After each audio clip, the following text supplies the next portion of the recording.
నమస్కారం, welcome to Sakshi TV news. ముందుగా headlines.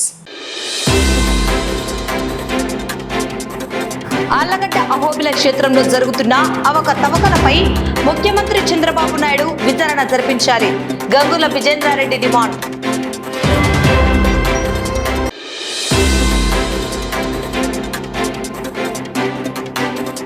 Voter enumeration ఫారాలను ఈ నెల 14వ తేదీలోగా బిఎల్ఓలకు అందించాలన్న తహసీల్దార్ శ్రీనివాసులు.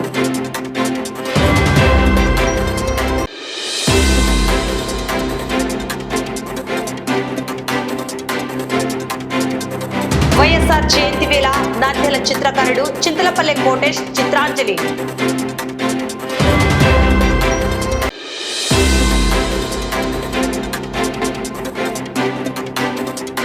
రుద్రవరం కేజీబీవీ బాలికల పాఠశాలలో విద్యార్థుల అస్వస్థత వార్తలపై స్పందించిన అధికారులు.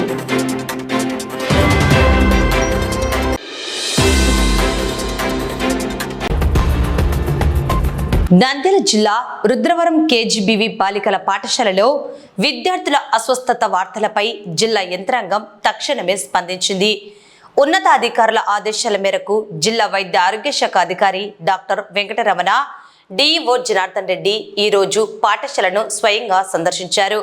వైద్య సిబ్బందితో కలిసి విద్యార్థుల ఆరోగ్య పరిస్థితిని క్షుణ్ణంగా సమీక్షించారు. అనంతరం వారు మీడియాతో మాట్లాడి తల్లిదండ్రులకు, ప్రజలకు కీలక వివరాలను వెల్లడించారు. రుద్రవరం కేజీబీవీ పాఠశాలలో కొంతమంది విద్యార్థినులు అస్వస్థతకు గురయ్యారన్న సమాచారంతో నంద్యాల జిల్లా ఉన్నతాధికారులు అప్రమత్తమయ్యారు. DMHO doctor Venkataramana, DEO Janardhan Reddy తమ సిబ్బందితో కలిసి పాఠశాలకు చేరుకొని ప్రతి విద్యార్థినిని పరామర్శించారు. ప్రస్తుతం వాతావరణ మార్పుల వల్ల వచ్చే సాధారణ సీజనల్ వ్యాధులు, దగ్గు, జలుబు మాత్రమే ఉన్నాయని, ఎవరూ ఎలాంటి ఆందోళన చెందాల్సిన అవసరం లేదని అధికారులు స్పష్టం చేశారు. ఆల్రెడీ విద్యార్థులకు అవసరమైన వైద్య సహాయాన్ని అందిస్తున్నామని, అందరూ త్వరగా కోలుకుంటారని భరోసా ఇచ్చారు.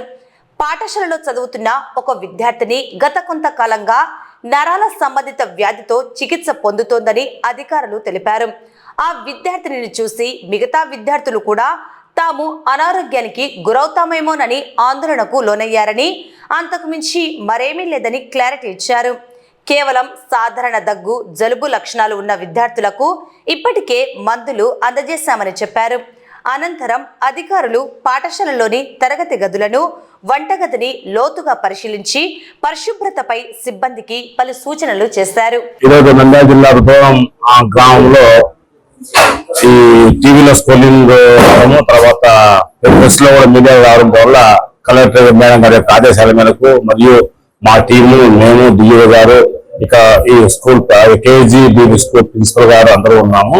ముఖ్యంగా జ్యోతి అనే అమ్మాయి తీసుకుంటే గతంలో ఫిబ్రవరి నుంచి ఆరోగ్యం బాగలేక హాస్పిటల్లో అడ్మిట్ అయ్యి కర్నూలు కిమ్స్ హాస్పిటల్లో ట్రీట్మెంట్ తీసుకుంటూ అది రేర్ గా వచ్చి ఆటో ఇమ్యూన్ డిజార్డర్ అంటే గిలియన్ బ్యారీ సిండ్రోమ్ అనే నర్వల్ డిసీజ్ వల్ల వచ్చింది అది. సో వేరే ఇతర ఇది కంటామినేట్ కాదు కాబట్టి అది న్యాచురల్ గా auto immune disorder, maybe bacteria కానీ వైరల్ గానీ ఉండొచ్చు అనమాట. అది వచ్చేసి కంటిన్యూగా అవి వీక్నెస్ అయిపోయి మరీస్ అన్ని పెరలైజ్ అయిపోయి మంచానికి పరిమితమైంది. కానీ అది ఖచ్చితంగా స్లోగా రికవర్ అయ్యి తగ్గే అవకాశాలు 100% ఉన్నాయి. కాబట్టి ట్రీట్మెంట్ తీసుకుంటామని ప్రస్తుతం రుద్రవరం ఇంట్లోనే ఉంది. ఆ అమ్మాయికి సంబంధించి ఇతరత్ర కారణాలు అయితే ఏం లేదు. కానీ మిగతా ముగ్గురు ఉన్నారు. ఇంకా ముగ్గురులో మేఘన అనే అమ్మాయి వచ్చేసి టాన్సిలైటిస్ డయాగ్నోస్ జరిగి నంద్యాల మధుమని నర్సింగ్ హోమ్ లో ట్రీట్మెంట్ తీసుకుని రికవర్ అయ్యి ఇంటికి వచ్చి ఇంట్లో ఉన్నది, బాగుంది. అలాగే నందిని ఒకరు రికవర్ అయిపోయి, ఆమె కాఫ్ కోల్డ్ ఉన్నది, రికవర్ అయిపోయి ఇంట్లో ఉంది. మిగతా జాన్ సిరీస్ అనే అమ్మాయి ఇప్పుడు ట్రీట్మెంట్ కోసం అని నంద్యాల మధుమని హాస్పిటల్కి వెళ్ళింది. వీళ్ళు అందరూ కూడా కాఫ్ కోల్డ్ ఉండడం వల్ల కొద్దిగా భయభ్రాంతులు అయ్యి ఫస్ట్ వచ్చిన కేసు ఏదైతే జ్యోతి కేసు ఉందో అది డిఫరెంట్ కేసు. అది కాఫ్ కోల్డ్ సంబంధించిన కేసు కాదు, సపరేట్ గా వచ్చిన కేసు గిలియన్ బ్యారీ సిండ్రోమ్. అది వేరే ఆటో ఇమ్యూన్ డిజార్డర్ వేరుగా వస్తుంది. కాబట్టి ఆ ట్రీట్మెంట్ కూడా ఉంది. అయితే స్లోగా రికవర్ అయ్యే అవకాశాలు ఉన్నాయి. సో అంతే తప్ప ఈ 4 కేసులు బాగున్నారు. మిగతా అందరూ కూడా బాగుంది. పిల్లలందరూ కూడా దాదాపు 8 మెంబర్స్ ఉన్నారు. అందరూ బాగా హెల్తీగా ఉన్నారు. ఇక్కడ మెష్ కూడా అన్నిటికీ డోర్లో కానీ విండోస్ కానీ మెష్ ఉంది. నీరు కూడా చెక్ చేస్తే క్వాలిటీ మంచిగా ఉంది. వాటర్ కూడా మేము కూడా మళ్ళా శాంపుల్స్ తీసుకొని ఆ కర్నూలు డివిజన్ ల్యాబ్ లో ఇచ్చి మళ్ళీ ఫర్దర్ సెకండ్ ఓపీడీ తీసుకుంటున్నాము. అలాగే ఫర్దర్ గా ఈ మెడికల్ క్యాంప్ కూడా డాక్టర్స్ ద్వారా ఇక్కడ మెడికల్ క్యాంప్ పెట్టి కంటిన్యూ డైలీ మానిటర్ చేయడము, రౌండర్ లాగా టీం పెట్టడము, అలాగే పిహెచ్ స్టాఫ్ రౌండర్ లాగా పెట్టడము, మెడిసిన్స్ కూడా సఫిషియెంట్ గా ఉన్నాయి. అన్ని రకాల మందులు ఉన్నాయి. ఎవరికి ఇబ్బంది లేదు. కాఫ్ కోల్డ్ ఐథ్రోమైసిన్ కావచ్చు, కాఫ్ కోల్డ్కు యాంటీహిస్టమిన్స్ కావచ్చు, అన్ని రకాల మందులు, కాఫ్ సిరప్లు అన్ని ఉన్నాయి మా దగ్గర. కాబట్టి ఎటువంటి ఇబ్బంది లేదు. పిల్లలందరినీ కూడా మరొకసారి స్క్రీన్ చేసి అటువంటి లక్షణాలు ఉన్నట్టయితే వెంటనే ట్రీట్మెంట్ ఇప్పిస్తాం. ప్రస్తుతానికి అయితే కంట్రోల్ గా ఉంది. ఎటువంటి ఇబ్బంది లేదు. అందరూ పిల్లలు హెల్తీగా ఆరోగ్యంగా ఉన్నారు. ఇక్కడ కంటిన్యూగా మానిటర్ చేసి నేను, డిఓ గారు, తర్వాత ప్రిన్సిపల్ గారు, మా టీమ్ సీనియర్ డాక్టర్స్ అందరూ కూడా ఇక్కడ ఉండి కంటిన్యూగా మానిటర్ చేస్తూ ఎటువంటి ఇబ్బంది లేకుండా చూసుకుంటాం. నంద్యాల జిల్లా ఆళ్లగడ్డ నియోజకవర్గంలో రాజకీయాలు వేడెక్కాయి. ప్రసిద్ధ పుణ్యక్షేత్రం అహోబిల లక్ష్మీ నరసింహస్వామి దేవస్థానం ఆదాయానికి స్థానిక అధికార పార్టీ ఎమ్మెల్యే గండి కొడుతున్నారంటూ మాజీ ఎమ్మెల్యే గంగుల విజేంద్రారెడ్డి తీవ్ర ఆరోపణలు చేశారు. అహోబిలం క్షేత్రంలో జరుగుతున్న అక్రమాలపై ముఖ్యమంత్రి నారా చంద్రబాబు నాయుడు విచారణ జరిపించాలని ఆయన డిమాండ్ చేశారు. ఆళ్లగడ్డలోని తన కార్యాలయంలో ఏర్పాటు చేసిన మీడియా సమావేశంలో గంగుల విజేంద్రారెడ్డి మాట్లాడారు. అహోబిలం లక్ష్మీ నరసింహస్వామి ఆలయ ఆదాయానికి, అహోబిలం గ్రామ అభివృద్ధికి అధికార పార్టీ ఎమ్మెల్యే అడ్డుపడుతున్నారని మాజీ ఎమ్మెల్యే గంగుల విజేంద్రారెడ్డి మండిపడ్డారు. ముఖ్యంగా భక్తులు సమర్పించే తలనీలాల ద్వారా వచ్చే ఆదాయాన్ని దారి మళ్లించేందుకు స్థానిక ఎమ్మెల్యే ప్రయత్నిస్తున్నారని ఆరోపించారు. దేవాలయం దేవాదాయ శాఖ పరిధిలో లేదని, అది మఠం ఆధీనంలో నడుస్తోందని గుర్తు చేసిన ఆయన తలనీలాల టెండర్ల నిర్వహణలో అధికార పార్టీ ఎమ్మెల్యే ప్రమేయం ఏంటని ప్రశ్నించారు. అంతేకాకుండా ఇటీవల అహోబిలం దేవస్థానానికి సంబంధించి జరిగిన టోల్గేట్ల వేలంపాటలో భారీ అవకతవకలు జరిగాయని గంగుల తీవ్రంగా ఖండించారు. గతంలో టోల్గేట్ల వేలంపాట దాదాపు 45 లక్షల రూపాయల వరకు జరిగేదని, అప్పట్లో భక్తుల నుండి 150 రూపాయలు వసూలు చేసేవారని తెలిపారు. కానీ ఇప్పుడు కేవలం 25 లక్షల రూపాయలకే వేలంపాట ముగించారని ధ్వజమెత్తారు. 25 లక్షలకే వేలంపాట దక్కించుకున్నప్పుడు టోల్ ఫీజును 100 రూపాయలకు తగ్గించాలే తప్ప ఇంకా 150 రూపాయలు వసూలు చేయడం ఏంటని ప్రశ్నించారు. దీనివల్ల అటు ఆలయానికి ఆదాయం తగ్గి ఇటు భక్తులపై భారం పెరుగుతోందని ఆవేదన వ్యక్తం చేశారు. ఈ నెల 9వ తేదీన రాష్ట్ర ముఖ్యమంత్రి నారా చంద్రబాబు నాయుడు నంద్యాల జిల్లా పర్యటనకు రానున్న నేపథ్యంలో అహోబిలం దేవస్థానంలో జరుగుతున్న ఈ అక్రమాలపై సమగ్ర విచారణ జరిపించాలని గంగుల విజేంద్రారెడ్డి డిమాండ్ చేశారు. నిన్నటి రోజున ఏదైతే ఆళ్లగడ్డలో నేను ఒక ప్రెస్ మీట్ పెట్టి అహోబిలంలో ఏదైతే దేవస్థానానికి అదేవిధంగా గ్రామ పంచాయతీకి రావాల్సిన ఆదాయాలకు అడ్డుపడి ఏ విధంగా ఈ అధికార పార్టీ వాళ్ళు దోచుక తింటున్నారని చెప్పి నేను ఒక ప్రెస్ మీట్ పెట్టడం జరిగింది. నిన్న రాత్రి అహోబిలంలో అక్కడ సంబంధించిన హ్యూమన్ ఎయిర్ ని వాళ్ళ అగ్రిమెంట్ ప్రకారం ప్రాపర్ పేపర్స్ తో పాటి దాన్ని బయటికి తరలిస్తుంటే ఇప్పుడున్న స్థానిక ఆళ్లగడ్డ ఎమ్మెల్యే అఖిలప్రియ సోదరుడు విఖ్యాత్ పోయేసి అక్కడ ఏదో అన్యాయం జరిగిపోతుంది, ఏదో జరిగిపోతుంటే ఇతను పోయి అడ్డుకున్నట్టు ఒక డ్రామా క్రియేట్ చేసి ఒక డ్రామా ఆడి దాంట్లో మళ్ళా మాజీ ఎమ్మెల్యే ముందే ప్రెస్ మీట్ పెట్టాడు, ఆయనకి ఏమన్నా సంబంధం ఉందా అది ఇది అని చెప్పి మాట్లాడడం జరిగింది. దానికి సంబంధించి నేను ఈ ప్రెస్ మీట్ పెట్టడం జరుగుతోంది. నిన్న నేను పెట్టిన ప్రెస్ మీట్ కేవలం మొన్న జరిగిన టోల్ గేట్ వేలాల తరపు మీద నేను పెట్టడం జరిగింది. 25 లక్షలు పెట్టి ఈ రోజు 150 రూపాయలు 200 రూపాయలు మీరు వసూలు చేస్తున్నారు. అది తప్పు, అది భక్తులకు భారం అవుతుంది. కావాలంటే 40 లక్షల రూపాయలకి మేము తీసుకొని ఆ టోల్ గేట్ ని 40 లక్షల గ్రామ పంచాయతీకి చెల్లించి 100 రూపాయలే అక్కడ బోర్డు వేసి 100 రూపాయలే వసూలు చేయిస్తాము.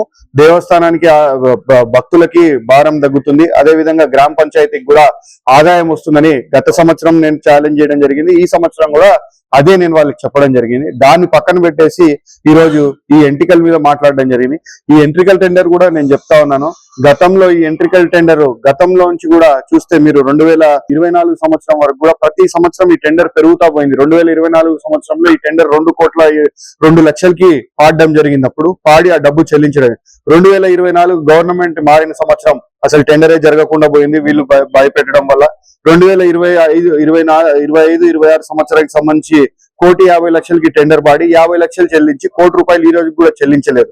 అయితే ఆ సిఏఓ వాళ్ళు ఎవరైతే మఠం వాళ్ళు ఉన్నారో వాళ్ళు ఈ సంవత్సరం టెండర్ హోల్డ్ చేయాలా, టెండర్ పెట్టాలా అంటే వీళ్ళు మేము చెప్పిన ధరకే టెండర్ జరగాల, మేము చెప్పినట్టే జరగాల అంటే వాళ్ళు అలా కుదరదు అని చెప్పేసి వాళ్ళు వాళ్ళ పర్సనల్ వేలో పోయేసి ఆ చెన్నైలో ఎవరో ఒక కాంట్రాక్టర్ ని పట్టుకొని అతనికి అగ్రిమెంట్ చేసి అతనికి హ్యూమన్ ఎయిర్ ని పంపిస్తుంటే అది కూడా అన్ని కాగితాలు అన్ని ఉన్న వాటిని నిన్న అడ్డుకొని వీళ్ళ కమిషన్లు పోతాయని చెప్పి వీళ్ళు చెప్పిన ధరకు వాళ్ళు రాసియాలని చెప్పి నిన్న గొడవ చేయడం జరిగింది. ఇంత చిల్లరగా ఇంత చీప్ గా బిహేవ్ చేయాల్సిన అవసరం లేదు. ఇప్పుడేం బతకలేకలేము. ఈ రోజు మీరు ఇట్లాంటి కార్యక్రమాలు చేస్తా మళ్ళా ఏదో పిల్లి కళ్ళు మూసుకొని పాలు తాగుతా ప్రపంచానికి తెలియదు అన్నట్టు ఏదో మీరేదో పోయి అక్కడ ఏదో పొడిచినట్టు పగలు తీసినట్టు మాట్లాడడం అనేది చాలా తప్పు. ఇది ఖచ్చితంగా నేను రేపు చంద్రబాబు నాయుడు గారు కూడా జిల్లాకు రాబోతున్నారు. వారికి కూడా మీడియా ముఖంగా నా విజ్ఞప్తి ఏంటంటే దీని మీద తగిన దర్యాప్తు జరపాలా. అహోబిలానికి వచ్చే ఆదాయాన్ని, అహోబిలం మఠానికి వచ్చే ఆదాయాన్ని కానీ అహోబిలం గ్రామానికి వచ్చే ఆదాయాన్ని కానీ పూర్తిగా దానికే వెళ్లే విధంగా చూడాలా. మధ్యలో ఇట్లాంటి బ్రోకర్ వ్యవస్థలని, కమిషన్ దారులని తీసేయాలని చెప్పి కోరుతా ఉన్నాను. దానికి సంబంధించిన సాక్ష్యాధారాలన్నీ కూడా ఇప్పుడు మీడియాకి ఇవ్వడం జరిగింది. ఏ విధంగా టెండర్ పెడితే ఆ టెండర్ లో పాల్గొనడానికి వచ్చిన కాంట్రాక్టర్లని ఏ విధంగా బెదిరిస్తున్నారో కూడా ఇప్పుడే వీడియో రికార్డింగ్ కూడా మీ మీడియా మిత్రులకు ఇవ్వడం జరిగింది. ఎమ్మెల్యే మనుషులం మేము, నువ్వు ప్రాణాల మీద ఆశ ఉంటే రాకు అహోబిలం వచ్చి టెండర్ వేయకని చెప్పి బెదిరించే పరిస్థితి చూస్తా ఉన్నాం. ఈ విధంగా దేవుని సొమ్ముకు కూడా అడ్డుపడి దేవునికి రావాల్సిన ఆదాయానికి కూడా అడ్డుపడుతుంటే ఇంకా ప్రజల పరిస్థితి ఏంటో ఒకసారి ఆలోచన చేయమని చెప్పి కోరుతా ఉన్నాను. ఈరోజు మీ నాయకులేమో ఒక ఆయన బొట్టు పెడతాడు, ఒక ఆయన మాలేస్తాడు, ఆయన పోయి గుడిమెట్లు గడిగేస్తాడు, ఏదో అది జరిగింది ఇది జరిగింది అని చెప్పేసి. మరి అంత సనాతన ధర్మము, అంత హిందుత్వము, ఇవి కాపాడాలా అవి కాపాడాలా అనేవాళ్ళు మరి మీ కళ్ళకి ఇక్కడ కనపడడం లేదా? అహోబిలం హిందూ పుణ్యక్షేత్రం కాదా? అహోబిలంలో ఉన్న దేవుడు కాదా? మరి అహోబిలానికి వచ్చేది భక్తులు కాదా? మరి ఇంత పెద్ద పుణ్యక్షేత్రంలో ఇంత అవినీతి జరుగుతుంటే మీరు ఎందుకు అడ్డుకోలేకున్నారు? మీకు చేత కాకుండా లేకపోతే తెలిసి కళ్ళు మూసుకొని నిద్రపోతున్నట్టు నటిస్తున్నారా అని చెప్పి కూడా వాళ్ళని ప్రశ్నిస్తా ఉన్నారు. మహానేత దివంగత ముఖ్యమంత్రి డాక్టర్ వైఎస్ రాజశేఖర రెడ్డి జయంతిని పురస్కరించుకుని నంద్యాలకు చెందిన ప్రముఖ చిత్రకారుడు తన అద్భుత కళాఖండంతో నివాళులర్పించారు. హంస అవార్డు గ్రహీత కళారత్న చింతలపల్లె కోటేష్ వైఎస్ఆర్ జయంతి సందర్భంగా ప్రత్యేక చిత్రాంజలి ఘటించారు. 14 అంగుళాల పొడవు 11 అంగుళాల వెడల్పు గల డ్రాయింగ్ చార్ట్ పై కేవలం మైక్రో పెన్ను, కలర్ పెన్సిళ్లను మాత్రమే ఉపయోగించి వైఎస్ఆర్కి సంబంధించిన 8 విభిన్న పోర్ట్రైట్ చిత్రాలను ఆయన అత్యంత అద్భుతంగా గీశారు. కేవలం వైఎస్ఆర్ చిత్రాలే కాకుండా ఆయనను అభిమాన జనం ఏ విధంగా స్మరించుకుంటున్నారో కూడా ఈ పెయింటింగ్ లో కళ్లకు కట్టారు. ఈ అద్భుతమైన చిత్రాన్ని పూర్తి చేయడానికి తనకు దాదాపు 6 గంటల సమయం పట్టిందని చిత్రకారుడు కోటేష్ తెలిపారు. మహానేతపై ఉన్న అభిమానంతో ఆయన గీసిన ఈ చిత్రరాజ్యం ఇప్పుడు అందరినీ విశేషంగా ఆకట్టుకుంటోంది. దివంగత నేత ముఖ్యమంత్రి వైఎస్ రాజశేఖర రెడ్డి గారి జయంతిని పురస్కరించుకొని ఒక నూతనంగా ఆయన చిత్రాలు వేశారు. 14 అంగుళాల పొడుగు 11 అంగుళాలు వెడల్పు గల డ్రాయింగ్ చార్ట్ మీద మైక్రో పెన్ తో కలర్ పెన్సిల్స్ తో 8 చిత్రాలు వేశారు. ఈ చిత్రం వేయడానికి 6 గంటల సమయం పట్టింది. నేను వేసిన ఈ చిత్రంలో వైఎస్ రాజశేఖర రెడ్డి తన దైన సైన్యం నవ్వుతున్నట్లుగా, తర్వాత బాల్యంలో ఎలా ఉన్నాడు, ఎన్సిసి డ్రెస్ లో అంటే విద్యార్థిగా ఉన్నప్పుడు ఎలా ఉన్నాడు, వైద్య విద్యార్థిగా ఉన్నప్పుడు ఎలా ఉన్నాడు అంటే పుస్తకం చదువుకున్నట్టు వేశాడు. అలాగే డాక్టర్ గా ఉన్నప్పుడు ఎలా ఉన్నాడు, తర్వాత రాజకీయాల్లో వచ్చేటప్పుడు ఎలా ఉన్నాడు, తర్వాత ముఖ్యమంత్రి అయినాక రాజ్యసభ టీవీలో ఒక హుందాతనంలో గడ్డని చేపెట్టుకొని అలా చూపించాను. చివరిసారిగా అతను ప్రజలకు గౌరవ వందనాలు చేస్తున్నట్టు విషయం. వైఎస్ రాజశేఖర రెడ్డి గారిని ప్రజలు ఆయన ఎంతో అభిమానిస్తారు కాబట్టి ఈ జయంతి రోజున ఆయన స్మరించుకుంటూ 2 చేతులు జోడిస్తూ స్మరించుకున్నట్లు విషయాలు. ఉమ్మడి ఆంధ్రప్రదేశ్ ముఖ్యమంత్రిగా ఉండి 2 సార్లు ముఖ్యమంత్రి పదవి చేపట్టి అనేక సంక్షేమ పథకాలు పెట్టి ప్రజల గుండెల్లో చెరగని ముద్ర వేసుకున్నారు. వైఎస్ రాజశేఖర గారిని ప్రతి ఒక్కరూ అభిమానిస్తారు. ఎంతో కోట్ల మంది అభిమానులు ఉన్నారు. ఆయన పెట్టిన సంక్షేమ పథకాలు అవి చరిత్రలో నిలిచిపోతాయి. ఆరోగ్యశ్రీ నుండి 108 వరకు, పీజీ రింబర్స్ నుండి రుణమాఫీ వరకు, ఇలా ఎన్నెన్నో ఎన్నెన్నో పథకాలు చేపట్టాడు.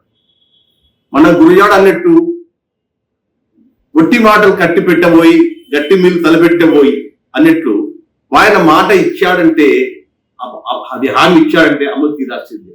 ఒట్టి మాటలు చెప్పే వ్యక్తి కాదు. అందుకే ప్రజల హృదయాల్లో శాశ్వతంగా ఉన్నాడు. నేను కూడా ఈ ప్రజల్లో స్మరించుకున్నట్లు వేశాను కదా, అందులో నేను కూడా నా బొమ్మ కూడా వేసుకున్నాను దాంట్లో.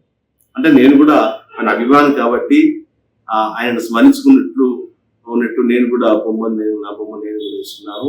నేను ప్రతిసారి ఆయన వర్ధంతులకు జయంతులకు వినూత్నంగా వేస్తూ ఉంటున్నాను. ఈసారి ఈ విధంగా వేశాను. వైఎస్ రాజశేఖర్ అంటే ఎంత అభిమానం. రాజన్నను ఎవరు మరవరు. రాజన్న చేసిన సంక్షేమ పథకాలు ఎప్పుడు ప్రజల హృదయాల్లో ఎప్పుడు ఉంటాయి. జై వైఎస్ఆర్, జై జై వైఎస్ఆర్. ప్రత్యేక ఓటరు సవరణ ప్రక్రియపై తహసీల్దార్ శ్రీనివాసులు కీలక ఆదేశాలు జారీ చేశారు. గత నెల 15వ తేదీ నుంచి బిఎల్ఓలు ఓటర్లకు ఎన్యూమరేషన్ ఫారాలు అందిస్తున్న సంగతి తెలిసిందే.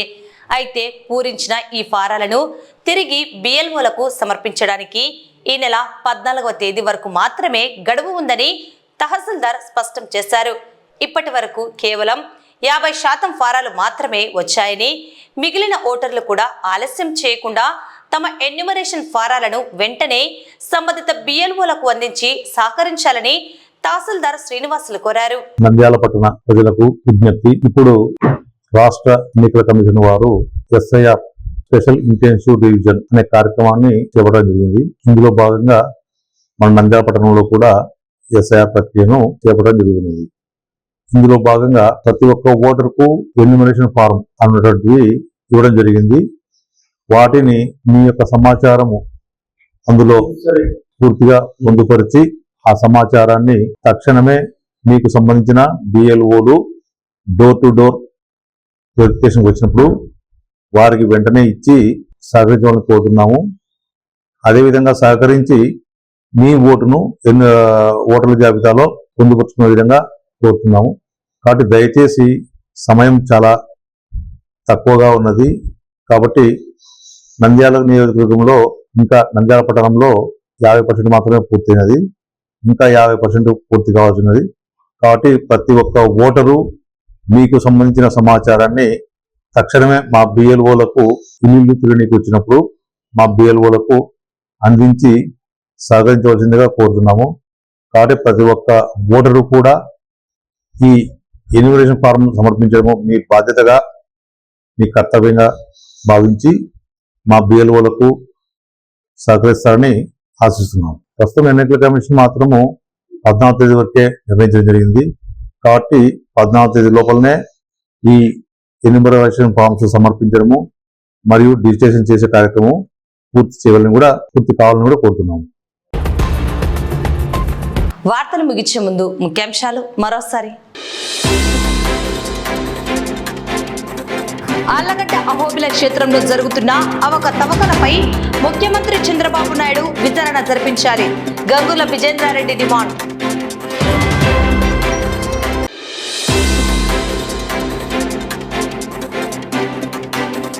ఓటర్ ఎన్యూమరేషన్ ఫారాలను ఈ నెల 14వ తేదీలోగా బిఎల్ఓలకు అందించాలన్న తహసీల్దార్ శ్రీనివాసులు.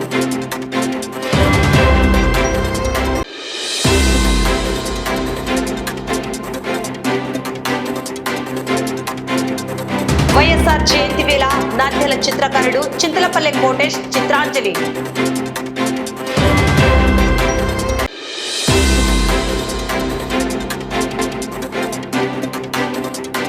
రుద్రవరం కేజీబీవీ బాలికల పాఠశాలలో విద్యార్థుల అస్వస్థత వార్తలపై స్పందించిన అధికారులు.